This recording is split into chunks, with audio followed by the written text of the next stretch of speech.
नमस्कार मित्रांनो, आई कुठे काय करते मालिकेत अरुंधतीच्या भूमिकेत घराघरात पोहोचलेली अभिनेत्री मधुराणी प्रभुलकर कायमच कोणत्या ना कोणत्या कारणामुळे चर्चेत असते। तसेच आता एका मुलाखतीत मधुराणीने एक खुलासा केलाय। या सेगमेंटचं शूटिंग करताना अरुंधतीला सतत रडून खऱ्या आयुष्यात एका आजार झाला होता। एका आजाराचा तिला सामना करावा लागला होता। याबाबत स्वतःच तिने माहिती दिलेली आहे। बघूया ती काय म्हणते। मधुराणी प्रभुलकर म्हणतात, खूप तास काम करण्याचा परिणाम तुमच्या मानसिकतेवर होतो। मला हातचं राखून काम करता येत नाही। मी त्या भूमिकेत खूप घुसते।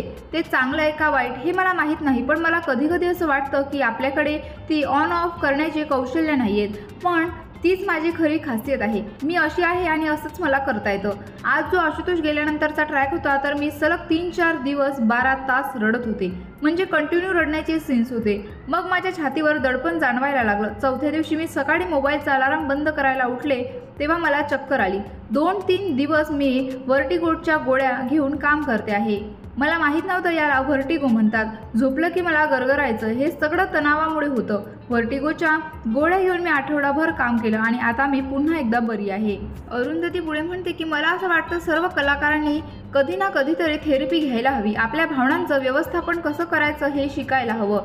हे मी या 4 वर्षांच्या अनुभवातून शिकले, असं मधुराणीने दिलेल्या मुलाखतीमध्ये सांगितले।